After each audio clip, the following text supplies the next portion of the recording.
Salut tout le monde, c'est Chris. Tragique vidéo aujourd'hui, rappelez-vous la disparition de Lina qui était survenue l'année dernière en septembre 2023, cette jeune adolescente qui avait disparu. Nous venons de retrouver son corps, elle est malheureusement décédée.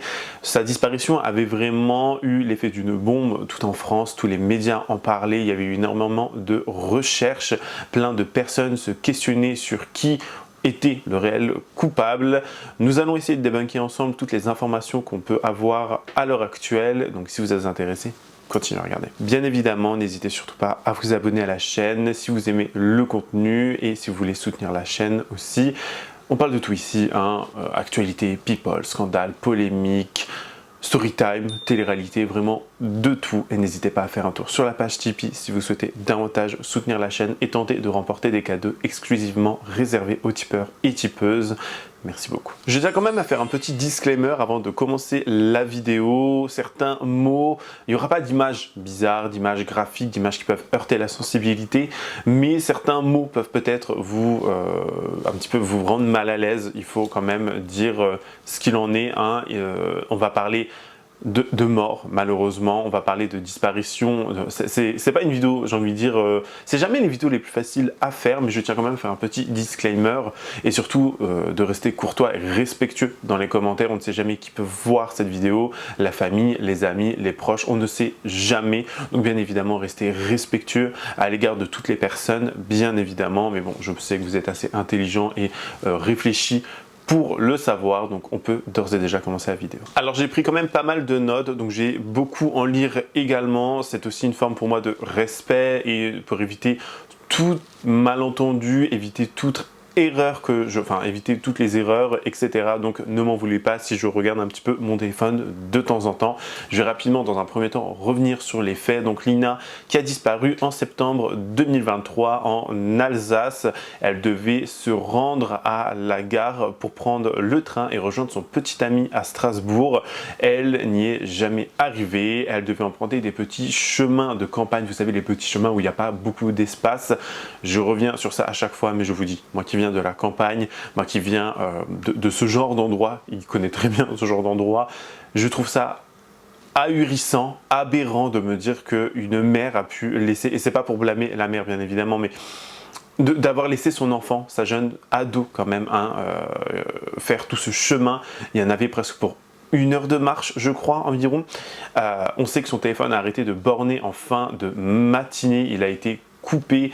Quelle rencontre elle a faite, quelle chose, qu'est-ce qui s'est passé? Ça encore, on ne le sait pas réellement, mais elle a disparu à ce moment-là et pendant des mois et des mois, des recherches ont été faites dans toute la France. 25 gendarmes vont devoir maintenant éclaircir les zones d'ombre qui entourent la mort de la jeune fille. C'est dans ce petit ruisseau que Lina a été retrouvée, le corps partiellement immergé au milieu de cette zone boisée, sur la commune de Cernoise-sur-Loire, dans la Nièvre, à plus de 400 km de chez elle.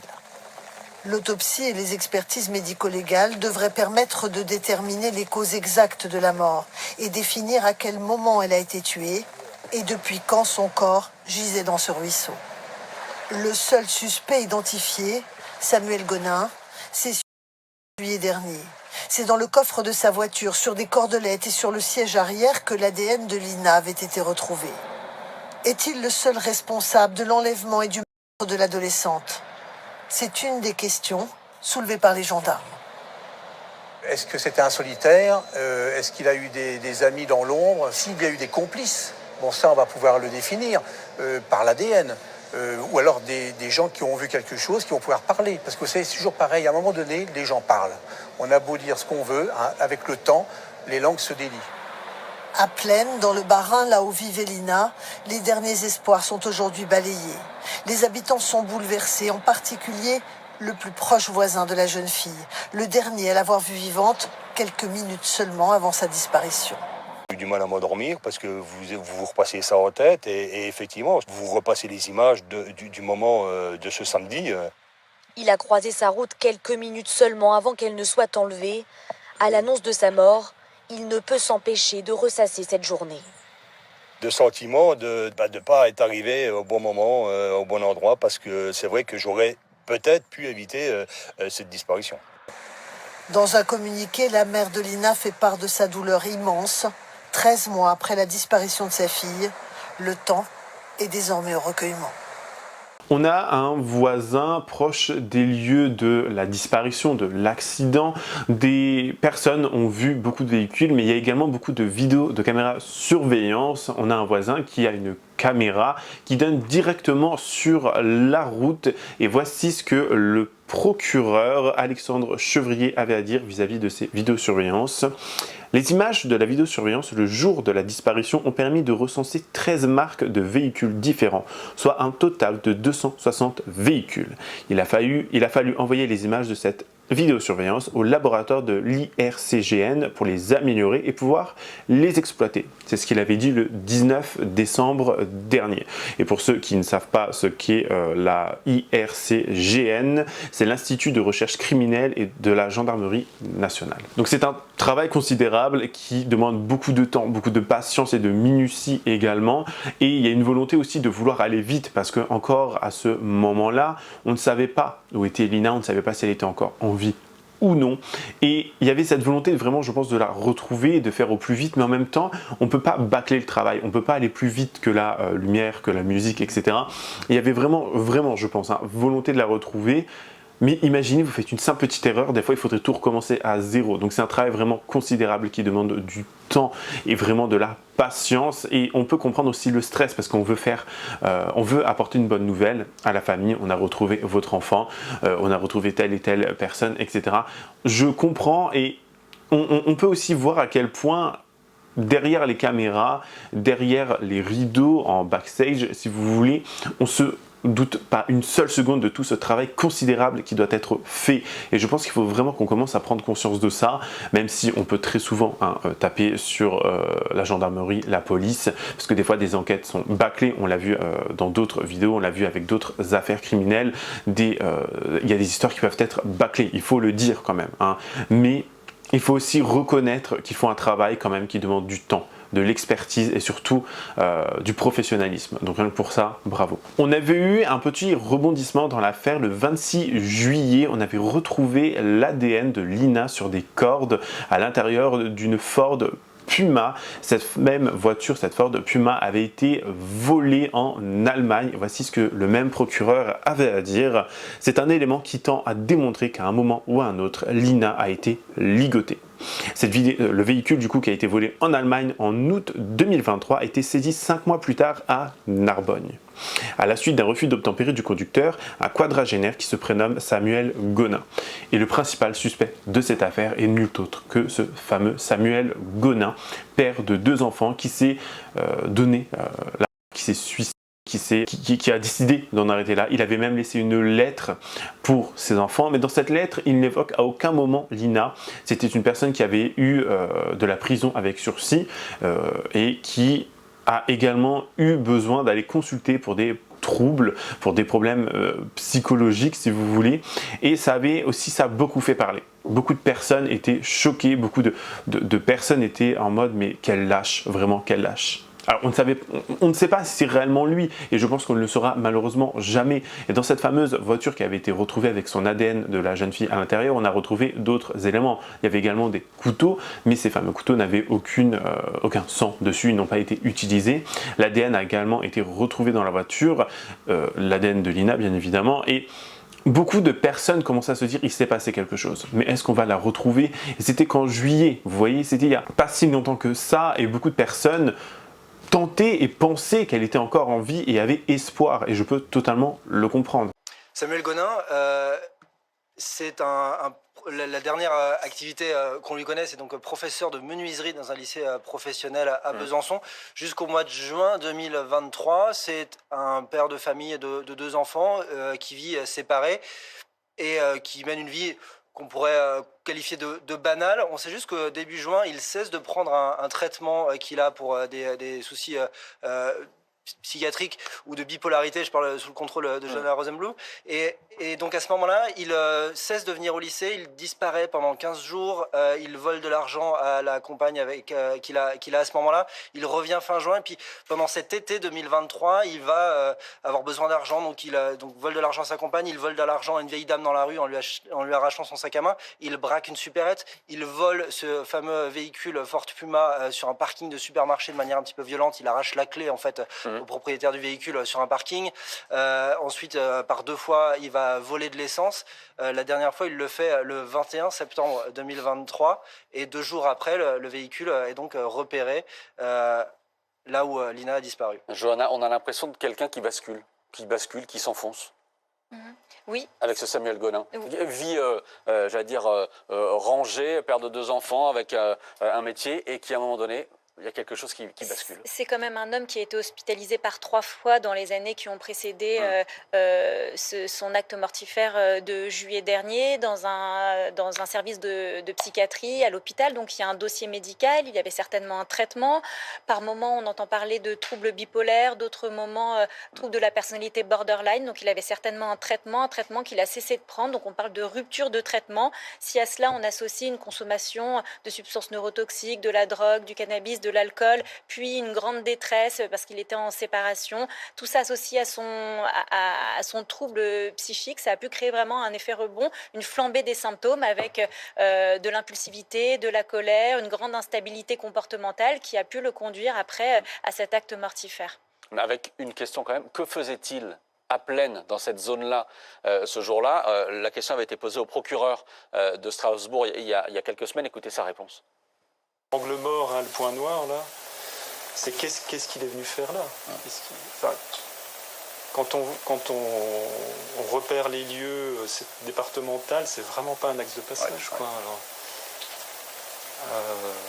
et encore une fois, on n'a aucun élément qui nous révèle qu'il connaissait cet endroit à un titre ou à un autre. On n'a aucune trace d'un quelconque passage de M. Gonin à cet endroit-là dans les semaines, les mois ou les années précédentes. Non, il n'y a vraiment rien de commun entre Lina et Samuel Gonin, si ce n'est ce point de rencontre. Il laisse un message quand il se suit Samuel Gonin, mais il ne parle pas de Lina. Il laisse un message où il dit « tout va trop vite, je ne supporte plus cette situation », mais c'est difficile de savoir, est-ce que c'est assez proche, finalement, il y a ce message. Est-ce que c'est pour dire depuis 1 an, ma vie s'est un petit peu cassé la gueule pour dire les choses? Il était devenu un petit peu vagabond, il menait une itinérance un petit peu de SDF, il avait des lieux de vie qui n'étaient pas toujours les mêmes, il consommait beaucoup de stupéfiants. Il avait eu effectivement ce braquage de supérette, l'agression contre la vieille dame. Donc pour les proches, il pensait sans doute à ça parce qu'il devait être jugé pour ces faits-là. Évidemment, quand il laisse ces messages-là, personne ne pense qu'il s'agit de Lina. Et effectivement, le procureur le dit, et ça reste l'énorme point d'interrogation de cette affaire. Que faisait-il dans ce village de Plaine le 23 septembre? Il y a également eu des géolocalisations qui ont permis, la géolocalisation du véhicule qui a permis et qui révèle que cette fameuse Ford Puma se trouvait le 23 septembre 2023, donc le jour de la disparition de Lina à 11h26, sur la route départementale à proximité très immédiate du lieu de la disparition. Donc pour beaucoup, c'est ce Samuel Gonin qui est responsable, et je pense que moi aussi il en est responsable. Qu'est-ce qui lui est passé par la tête? Je pense que c'est inexcusable, bien évidemment, comme comportement.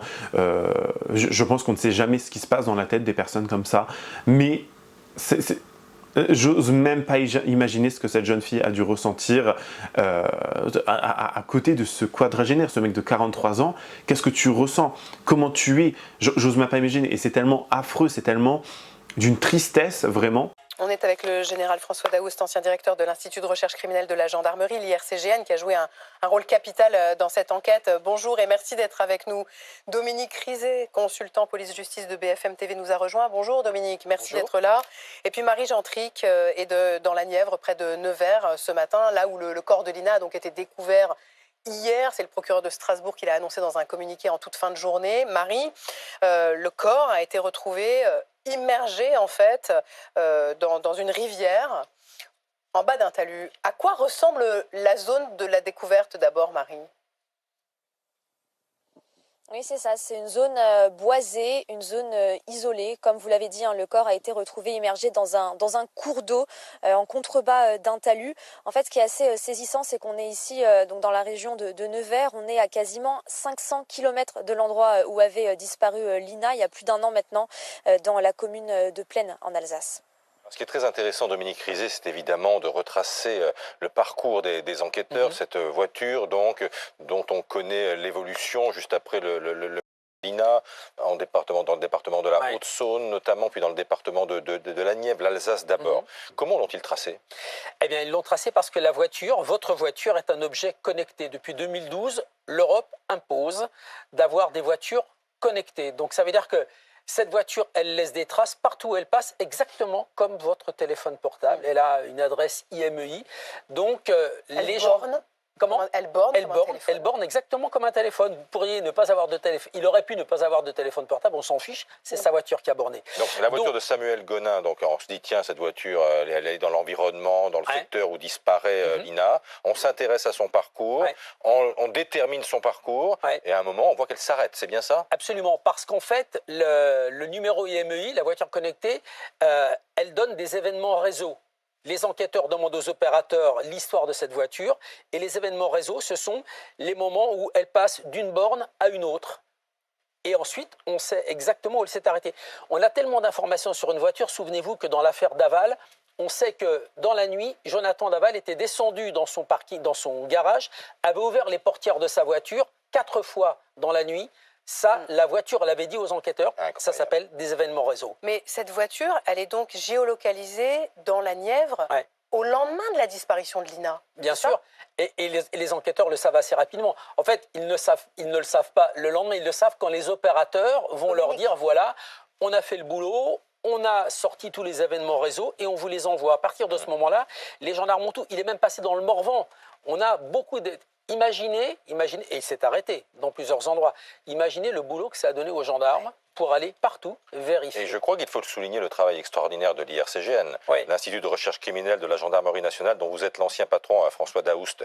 Quand on localise un véhicule comme ça et qu'on va donc se mettre à fouiller, on la localise au mètre près, c'est-à-dire qu'on sait que la voiture, elle s'est arrêtée tant de minutes dans la Nièvre et que dans son environnement, donc, on va pouvoir commencer à fouiller. C'est comme ça que ça se passe ? Voilà, c'est comme ça que ça se passe, mais c'est pas forcément au mètre près parce que le bornage, il suffit qu'un relais soit saturé pour que ça soit un autre qui borne. Donc la zone reste quand même peut être assez étendue.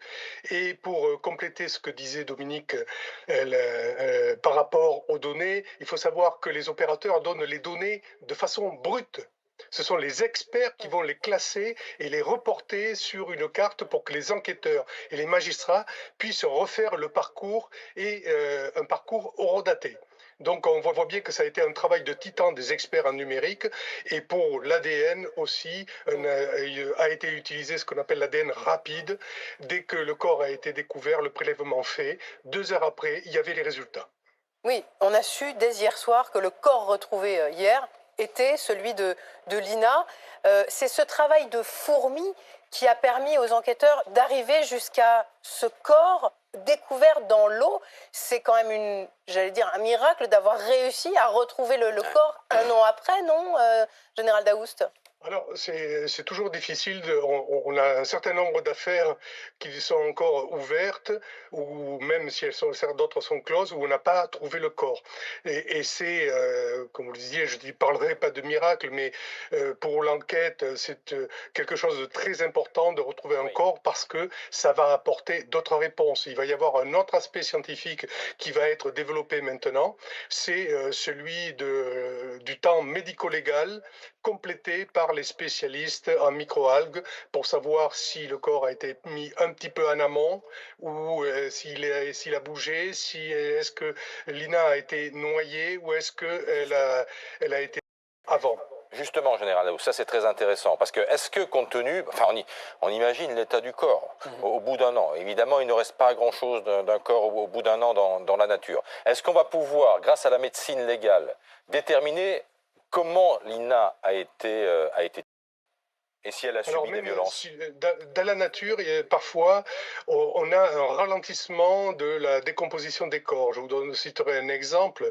Lors du vol Rio-Paris et du crash, on a retrouvé les corps 2 ans après à 4000 mètres de fond. Eh bien, on avait des corps avec encore beaucoup de masse musculaire, etc., qui ont fait qu'on a pu reconstituer au moment de l'impact la position des corps et où est-ce qu'ils étaient dans l'avion. Là, dans l'eau, il y a une décomposition, mais qui peut être ralentie. La difficulté, c'est que maintenant que le corps est sorti de l'eau, la décomposition va s'accélérer. Et comme si le temps rattrapait un petit peu son œuvre. À partir de là, il faut effectivement travailler très vite et en fonction de la dégradation du corps, il y a des traces qui ne seront plus lisibles, visibles ou constatables.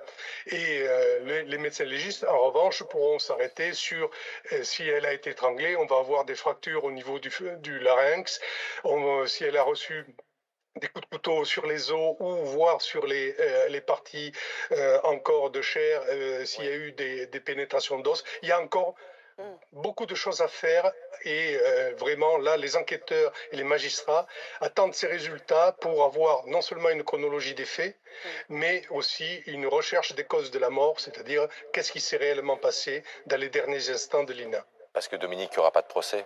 Parce que Samuel Gonin, le présumé, est mort. D'ailleurs, on est sûr qu'il est l'auteur du crime. C'est le suspect principal. On retrouve son ADN sur des cordelettes à l'intérieur de cette voiture volée, son ADN sur des cordelettes et l'ADN de Lina aussi. Ça veut dire qu'il y a eu mélange d'ADN, contact entre eux.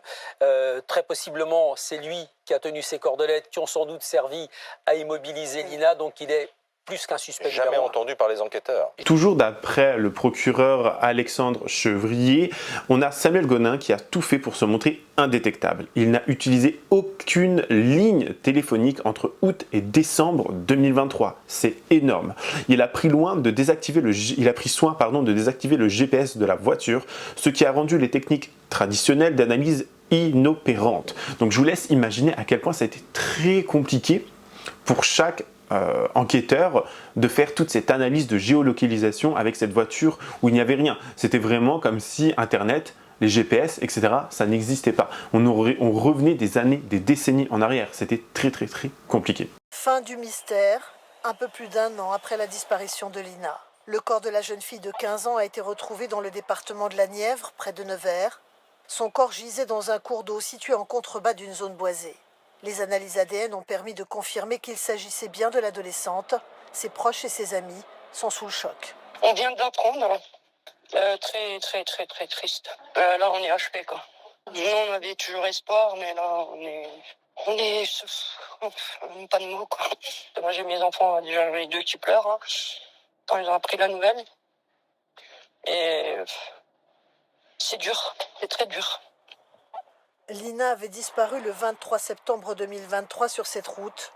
Elle venait de quitter son domicile pour aller prendre un train dans cette petite gare à 3 km de chez elle. Pendant des mois, les gendarmes vont mener une enquête hors norme. Des fouilles dans toute la région, des perquisitions chez tous les habitants du secteur et des milliers d'expertises, notamment sur la téléphonie. La jeune fille reste introuvable jusqu'en juin dernier, où les enquêteurs ont enfin un suspect. Samuel Gonin, un homme à la dérive, originaire de Besançon, qui vit dans sa voiture et erre d'une région à l'autre. Son portable avait borné tout près du domicile de Lina le jour de sa disparition. Le 10 juillet dernier, le suspect se suicide, juste avant d'être interpellé, sans avoir indiqué dans sa lettre d'adieu s'il était à l'origine de la disparition de Lina. Toute cette histoire va prendre un tournant horrible le mercredi 16 octobre 2024. Le corps sans vie de Lina va être découvert à Sermoise-sur-Loire dans la Nièvre, soit plus d'1 an après sa disparition. Elle était au niveau d'un cours d'eau.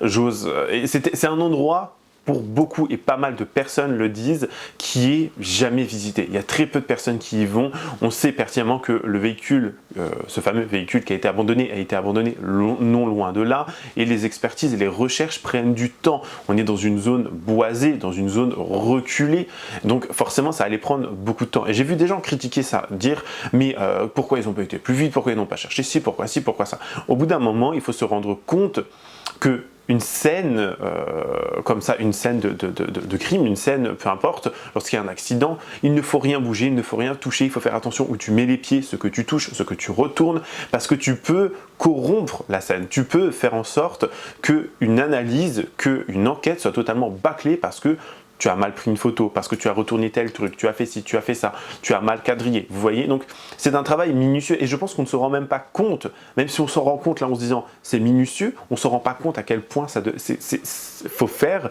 vraiment la part des choses, vous voyez. Donc le corps a été retrouvé, j'ose même pas imaginer la peine immense que doit ressentir la mère, le petit ami, les amis de Lina, bien évidemment, toutes nos condoléances vont à les membres de sa famille, à ses parents, à ses proches, bien évidemment. Et je sais pas, moi c'est une histoire vraiment qui me retourne le cerveau parce que vraiment, on a accusé tellement de personnes, on a pointé du doigt tellement de personnes, le comportement de tellement de personnes. Moi, le premier, j'ai dit oui, le comportement là, il était bizarre. Là aussi, chaque personne, bien évidemment, va réagir d'une façon différente. C'est également ce qui se disait beaucoup sur les réseaux sociaux. C'est une piste qui était pas exploitable, mais qu'on pouvait en discuter, enfin qui était discutable, mais ça ne prouvait rien. Et pour moi, bien évidemment, c'est Samuel Gonin, hein, le principal suspect et l'auteur des faits. Il va vraiment falloir aussi se dépêcher. Donc le corps qui a été retrouvé était sorti de l'eau et donc ça va accélérer la décomposition, ce qui va rendre vraiment toutes les analyses médicaux, judiciaires, etc., ça va les rendre de plus en plus compliquées. C'est-à-dire qu'il va falloir faire très vite. Il y a des marques, des coups peut-être qui ne vont plus être exploitables, lisibles, visibles, de par cette décomposition. Il faut prendre ça en considération aussi. On ne sait pas s'il y a eu abus également, on ne sait pas encore de quelle façon elle est décédée, mais je vous dis, c'est une enquête, encore une fois, qui fait froid dans le dos, et j'espère vraiment qu'un jour ou l'autre, peut-être que Samuel Gonin en a parlé, et que cette personne prendra la parole, ou qu'il a laissé une autre lettre qu'on retrouvera, enfin, j'ai envie de vous dire, il y a du bon, entre grosses guillemets, bien évidemment, du bon et du mauvais dans cette affaire. Un corps va pouvoir être enterré, la famille va pouvoir faire son deuil, même si je pense qu'on ne le fait réellement jamais dans ce genre d'affaires, mais ils vont avoir un endroit où aller se recueillir, un endroit pour honorer sa mémoire, etc. Et je pense qu'il faut vraiment prendre ça aussi d'un côté positif, encore une fois entre grosses guillemets, bien évidemment, mais on ne saura jamais ce qui s'est réellement passé, comme l'affaire avec le petit Grégory ou avec plein d'autres personnes, le petit Émile également, vous voyez, plein d'affaires sordides, horribles comme ça. Parce qu'on ne sait pas ce qui s'est passé encore, on ne sait pas qui est le réel coupable, et si on ne le sait jamais, ça va torturer l'esprit, vous voyez. Donc il y a du bon comme du mauvais, je pense que vraiment, et puis je me suis posé plein de questions, j'ai attendu avant de faire cette vidéo, j'ai vu la nouvelle mercredi, pour ceux qui me suivent sur Instagram, je l'avais partagé sur Instagram, un article qui disait, enfin un post qui disait que son corps avait été retrouvé, et vraiment je me suis dit, je vais attendre parce que peut-être qu'il va y avoir de nouveaux éléments, les résultats, les tests, etc. vont sortir, même si ça va prendre beaucoup de temps. Donc je ne sais pas si vous voulez que je fasse une autre partie sur cette vidéo lorsque l'on aura les résultats, lorsqu'on aura peut-être un dénouement dans cette histoire, mais dites-le moi s'il vous plaît en commentaire. Honnêtement, j'ai plus grand chose à dire. L'enquête est toujours en cours. On va bien voir ce qui va se passer par la suite. On va bien voir les dénouements, le déroulé de cette affaire. Donc n'hésitez pas à me le dire en commentaire ce que vous en pensez. Me donner votre avis toujours avec respect et bienveillance, s'il vous plaît. N'hésitez pas également à vous abonner à la chaîne et activer la cloche de notification pour être toujours au rendez-vous. N'hésitez pas à lâcher votre meilleur pouce bleu. Et sinon, moi, je vous fais plein de gros bisous. Je vous dis à la prochaine. Prenez soin de vous. Bye guys.